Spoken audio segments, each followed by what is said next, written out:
የቨርጂል ቫን ዳይክ ጎል መጽደቅ ነበረበት ይላል የሊጉ ከኤምአይ ፓናል።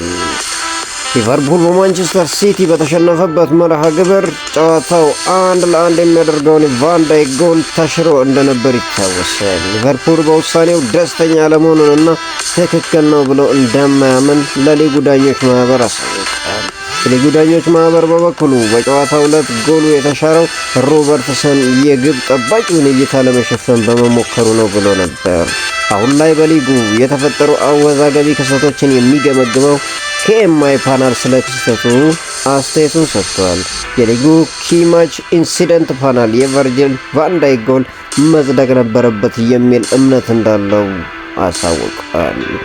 ኮሚቴው በመግለጫው ክሎም ከጨዋታ ውጪ የነበረው ሮበርትሰን የግብ ጠባቂው ዶናሩማን እይታ አለማስተጓጎሉን ገልጿል።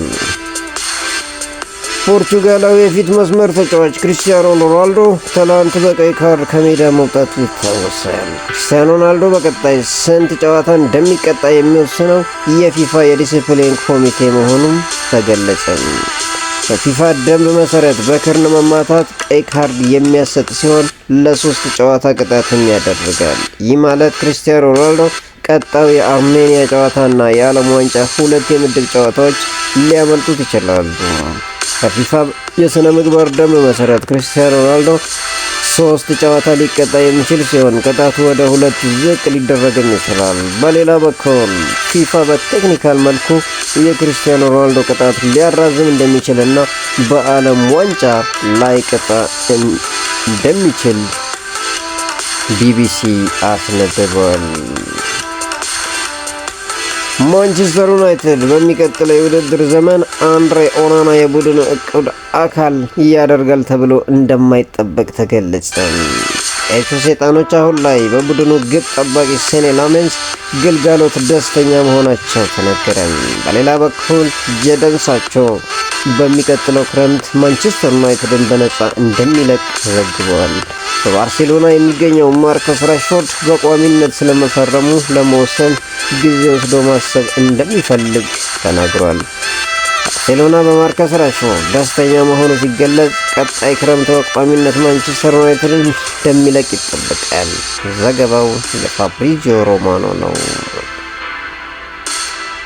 የናይጄሪያ ብሔራዊ ቡድን ጋቦንን 4-1 በማሸነፉ ምክንያት ቡድኑ ቃል የተገባለትን ጉርሻ አግኝተዋል። የብሔራዊ ቡድኑ ተጫዋቾች ከጨዋታው በፊት በአንድ ጎል $30,000 ጉርሻ እንዲሰጣቸው መጠየቃቸው ይታወሳል። የአገሪቱ ስፖርት ሚኒስትርም ተጫዋቾቹ የጠየቁትን ለየአንዳንዱ ጎል $30,000 ጉርሻ ገንዘብ ሰጥቷቸዋል። ተጫዋቾቹ የጉርሻ ክፍያቸውን ከጨዋታው በኋላ መልበሻ ቤት ውስጥ በአምበላቸው አማካኝነት ሊቀበሉ ችለዋል። ናይጄሪያ እሁድ ዕለት የዓለም ዋንጫ ማጣሪያ ጥሎ ማለፍን የፍጻሜ ጨዋታ ከኮንጎ ጋር እንደምታደርግ ይጠበቃል። የምዕራብ ለንደኑ ክለብ ቼልሲ ወጣት ተጫዋች ለማስፈረም ከስምምነት መድረሳቸው ተገለጸ። ሰማያዊዎቹ የ16 ዓመቱን ተከላካይ ዴናር ኤርዴኔፍ ከኢንዲፔንደንት ዴል ቫሌ ለማስፈረም ከስምምነት መድረሳቸው ተነገረ። ኢኳዶራዊ ተጫዋች ዴናር ኤርዴኔፍ በ2028 ጥር ወር ላይ ቼልሲ እንደሚቀላቀል ፋብሪዚዮ ሮማኖ በዘገባው አስታውቋል። የክሮኤሺያ ብሔራዊ ቡድን ዛሬ ምሽት ከፍሮ አይስላንድ ጋር ያደረገውን ጨዋታ 3-1 በሆነ ውጤት አሸነፈም። ይህንንም ተከትሎ ክሮኤሺያ ለ4ኛ ጊዜ ለዓለም ዋንጫ ውድድር ማለፏን አረጋግጣለች። የ40 ዓመቱ ተጫዋች ሉካ ሞድሪች 5ኛ የዓለም ዋንጫ ውድድሩን የሚያደርግ ይሆናል።